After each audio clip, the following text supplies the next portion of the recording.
even if you feel like you're here by accident, you are here to receive what the other half are wanting to give out. I think there's only two types of us. Those that are here to give it out, and those are here that are here to receive it. So like I said, I can't stop the givers because you're going to just figure out the way to do it. But for those of you who need it, who are here to receive the love, maybe you could just take the next 45 minutes and relax into your space right now and try and be open to receiving what the rest of the folks in the room are bringing. I call that the mental atmosphere. Have you heard of that before? So we set a mental atmosphere. It was set from the last meeting that was in here a few days ago, whenever that was. It's still here. The energy of this place is always here. The mental atmosphere has been set. Now, who's setting that? If there's a mental atmosphere, an atmosphere of love or wholeness or action, you can feel that. Who is setting that mental atmosphere? It's not a trick question. We are. I always like to think that the folks that are coming in full of spirit think that they're setting the mental atmosphere, but I always like to think it's the people that are coming in void or empty or needing to be filled up, they're setting the mental atmosphere. I know that's a little bit flipping it on its head, but those of you who've come in really to be filled up with the message, with the love, you're setting the mental atmosphere here today. It's an openness. It's a seeking. I don't know if you've ever thought it that way. I always like to switch it around to the opposite of what I'm thinking. So I think it's more powerful that we have folks here today that are searching. Why would that be more powerful? They're opening up the space, truly opening the space for spirit to come through them in a powerful way that those of us that are already filled with that just are on autopilot. I don't know if you ever think about that. I got a little quote from Ernest Holmes about the mental atmosphere. I thought I'd read to you. And he says that it's an influence or condition surrounding a place, a person or thing. So we are that place, and we're the people. It's the mental atmosphere surrounding us. A person whose atmosphere is one of love and cheerfulness will always attract friends. In the same way, places are permeated with the thoughts of the people who inhabit them. And this mental atmosphere of a place or thing may easily be felt by the one contacting it. I don't know when you come in the doors here if you ever take recognition or acknowledge the energy that's in the space. And we've set that each time we come together.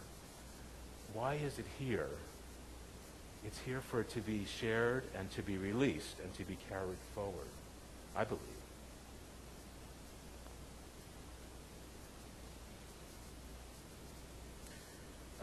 Ernest Holmes says that the mental atmosphere that we are existing in is created by our emotion. And I am pretty sure that we have a whole range of emotion going on in the room today. But we know in our practice that one of those emotions is maybe one of the strongest. It's closest to the language or essence of God. And what is that language? What is that emotion? Love, right? So I'm very analytical. I'm not very emotive a lot of the times. The evidence of life as it unfolds shows me that love is the most powerful emotion that there is, and probably as close to the God language or the God essence of anything that exists. And that's because, for me, that's what I see more of, and I see that's the natural essence or language or energy that I see through people expressing as spirit. So love is that basic spirit connection. And the title of my talk today is Love is Knocking. And I want the folks here that need the love to hear the knock. Those of us that are filled with love don't really listen for the knock. We've got it. We're kind of waiting for somebody to open the door. I want those of you who need that love to hear the knock. happening all the time, and it's here right now, always here. Okay. Now, on Monday nights, I'm teaching practical mysticism, and the students were surprised the first and second week that they thought they were just going to learn about mystics, but they've discovered that they're there to learn to be a mystic, to actually do it, be it and do it. In 10 weeks, we're going to turn out, how many do we have, 12 mystics? 12 new mystics to Palm Springs after the class. And one of our projects for the class is to, in thinking about who mystics are, they almost all have gone through, or all have gone through some kind of spiritual transformation. They've moved through an experience that, prior to that experience, they may not have been very much connected to spirit or didn't understand it or feel it. And then something happened in their life that got them connected right away, spiritual transformation. So every student has to find a movie that has a character that's been through a spiritual transformation. They're keeping it secret now, so I don't know what their movies are. Can you think of a movie in your own mind where a character went through some sort of spiritual transformation?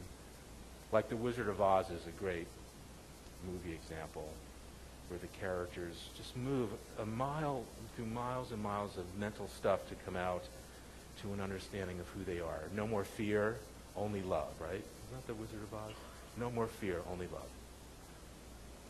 So I wanted to reveal, I have a movie that I like that I wanted to reveal, so I thought it would be fun to tell you my movie. My students don't know movies yet.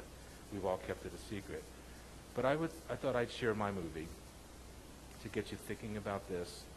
And in my movie, love is knocking from the first scene to the end scene. So whoever the script writers were who wrote this movie, they were thinking, how do I demonstrate this spiritual transformation? I think they were thinking this.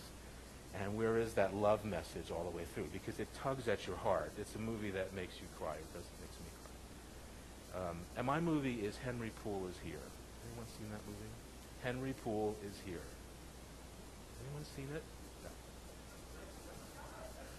So, listen. So, Henry Poole is a middle-aged guy, and we don't exactly know what his terminal disease is, but the movie starts where he has a terminal illness, and we're getting the clear message that he has maybe weeks to live. And he goes back to the neighborhood where he grew up and tries to rent his old house. And he thinks he's going to go back and do his little closing of his life until this disease gets him. We never know the disease. And so his house is not for rent. He moves into the house 2 doors down, no furniture. He's living kind of, you can get the feeling there that he's lost all hope. Life is about fear. All he wants to do is close his life in and disappear. I relate to that, especially when things are huge in my life and a lot of fear and anguish. I just want to disappear. And so the movie unfolds, and guess what? One of the neighbors sees Jesus in a water stain on the side of his house. And then there's a little bit of blood in the water stain on the side of his house.